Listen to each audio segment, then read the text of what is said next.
Hey guys, wanted to do a talking video about the real quick on the most recent stuff that I've been doing.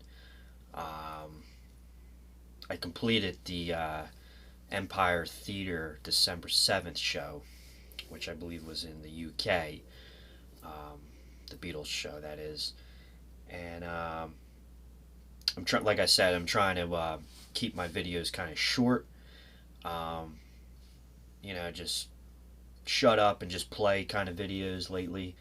And at the end of the series, for whatever I'm working on, for example, if I'm doing a show like the Empire Theater, rather than talking and giving the same repetitive information in every video, I decide to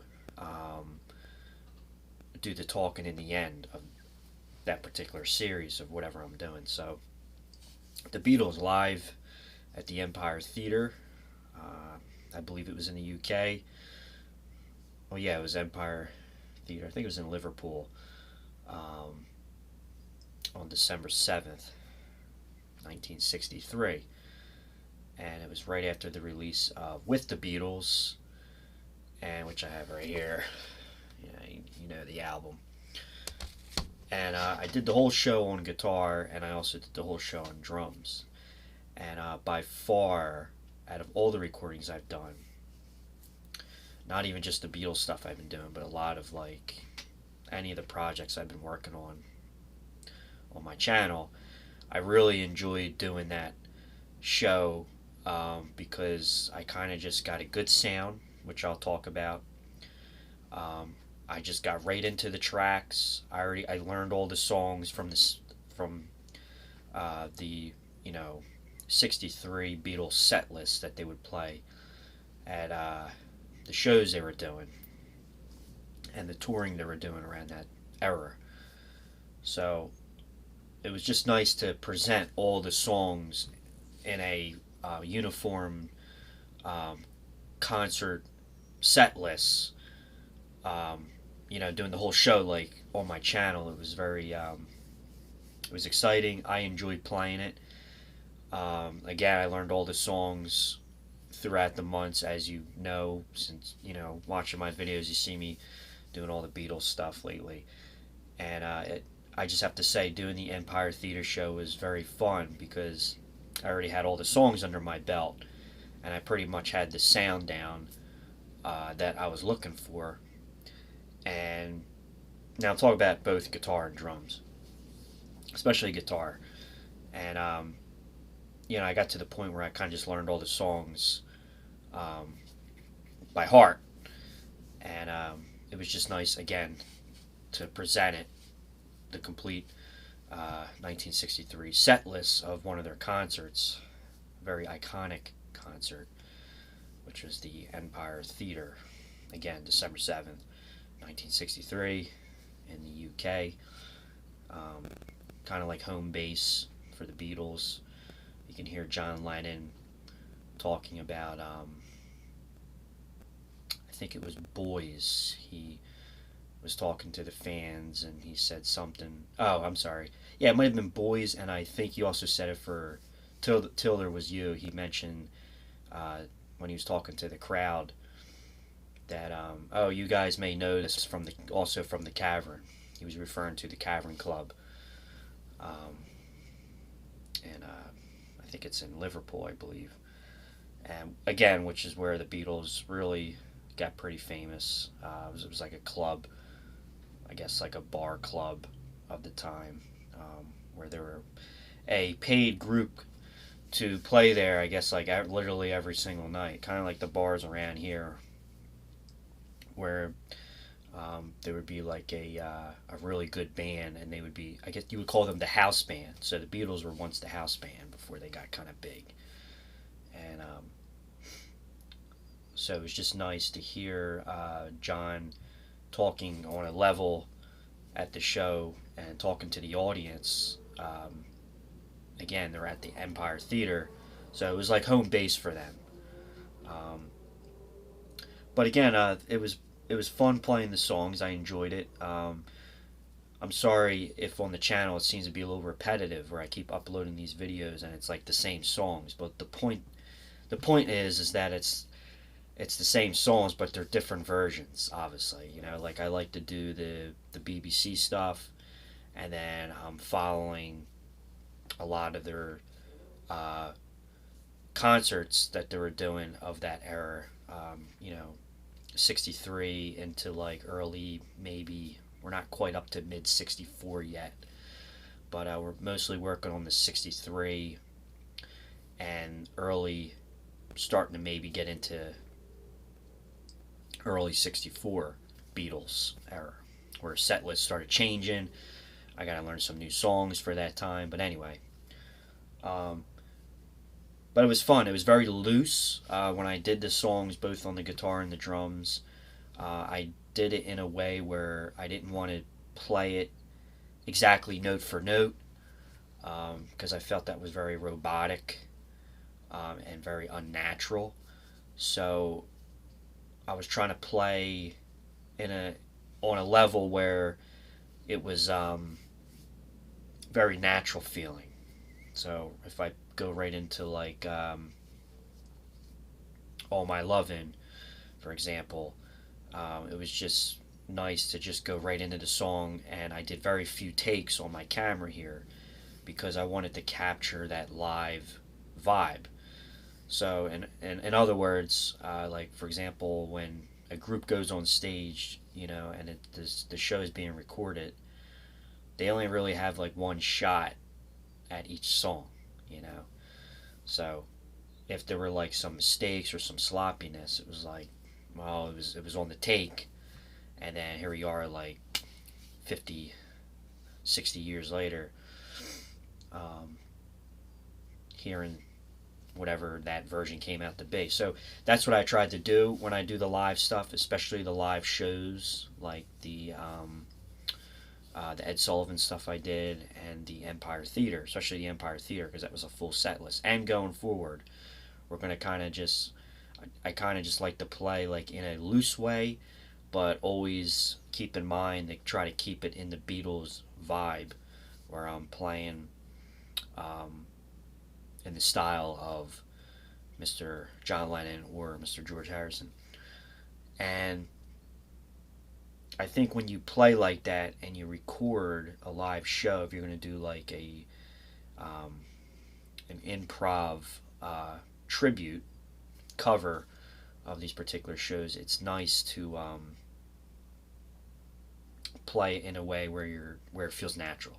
Don't always worry about every single note and playing exactly like the studio version. And that's another thing too. When these guys play live, and we all know this, us musicians, that the live versions with any band. In this case, we're only talking about the Beatles. Um, the live versions never sound the same as the studio version. Sometimes the live versions sound better. Sometimes they don't sound that good at all.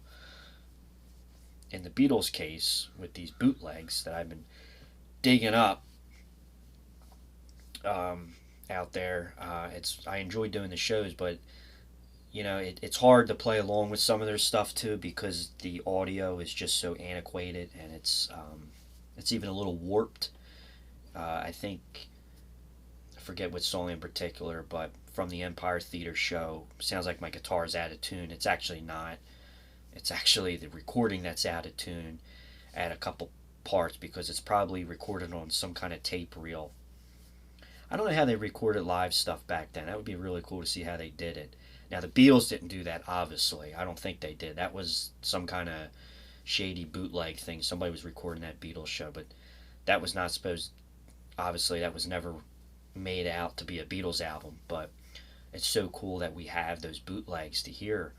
And you can clearly hear that, and the Beatles used to say it all the time, that they couldn't hear themselves because of the screaming fans.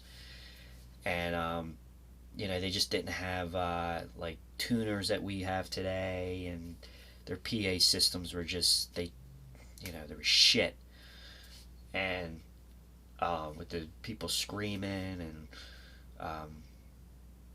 you know, it was hard for them to hear what they were playing. So even with me trying to do that stuff, it was kind of hard for me to hear over all the noise that was going on stage, and you hear Ringo just bashing away on the cymbals. It was hard to hear exactly what Harrison or Lennon was doing at certain parts. But all in all, I mean, when I learned the songs and when I did the shows I've been doing, in this example, Empire Theater, you already know the song, so you just kind of just play it to a point where it feels natural. Um, so to conclude, what I'm basically trying to say is that I enjoyed playing the Empire Theater show.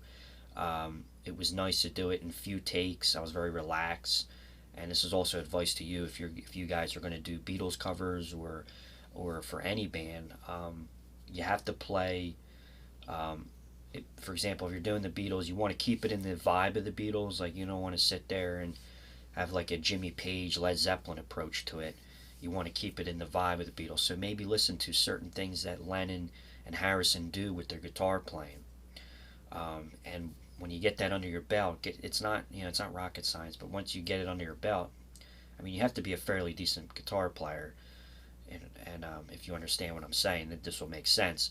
But listen to how they play or how they call and response each other um, through instruments. Every guitar player does it differently, and um, once you learn the style of Harrison and Lennon, then you kind of just take it and you just run with it. And that's the point of my channel and doing these videos. But for the Empire Theater show, that was the approach I went for on the guitar and the drums. I mean, I've been rehearsing and learning the songs for some months now, so it was nice to present a first full set list live show.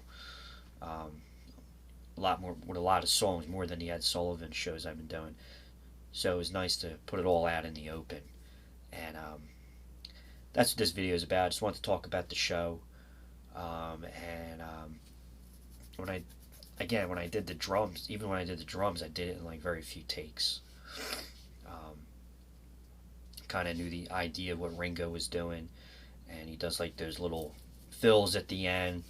He was a very, I guess the word be conventional. He's a very conventional, simple, simplistic rock drummer.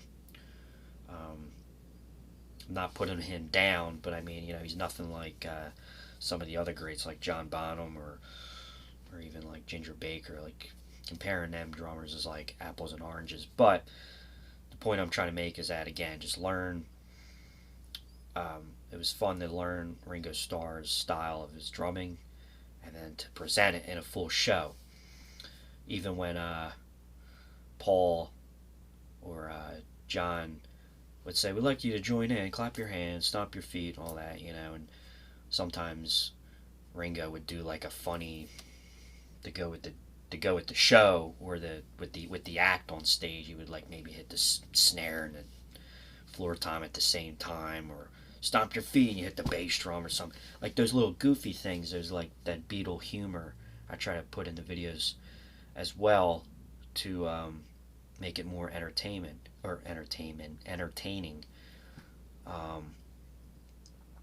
So again, thanks for checking out the channel, Rockstars92. Again, I was talking about the Beatles live at the Empire Theater. I know this is running in the UK, and on December 7th, 1963.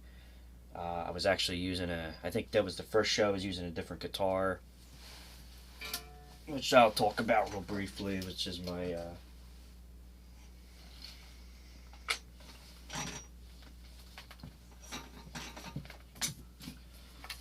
this is the guitar I used for the Empire Theater, and I've been debuting it on my Beatles videos lately. It's actually a cheapie. This is an Epiphone Special 1 with P90s, and I got this guitar, I don't know, maybe 9 years ago. It's in a few videos here and there. This guitar sounds great for a very cheap guitar. I got it for like, I don't know, 170 bucks. And I have Fenders, I have Gibsons, I have very expensive guitars, and I have very cheap guitars too, but this is like one of those like best kept secret ones. Check them out. The P90s on here sound great, and it's just a one tone and a one volume knob, which is great because it's very easy to use, and sometimes just going simple is the way to go. You just have one tone and then one volume pot, and then the three-way pickup selector. You get some like Strat sounds and like Les Paul sounds, and it takes dirt real good on the amp. So this is the guitar I used for the Empire Theater show, and stay tuned because I'm actually going to be doing the Beatles show. I didn't think I was going to do it, but I decided I'm going to do it. The Beatles live show at the Sunday night at the Palladium in London. There were two shows. There was I think it was October 13th, 1963, and then there was a January 64 show right before they went to the U.S. for the Ed Sullivan show. And from reading about, I don't know much about the Palladium theater show, but apparently it was kind of like the British version of the Ed Sullivan show in the UK. So there's only like a few songs that were on the set list. I'm going to be uploading those videos. I think I'm going to upload them tomorrow on Sunday. And so stay tuned. So thanks again for checking out the videos, and more to come. And I'll see you in the next one. Thanks.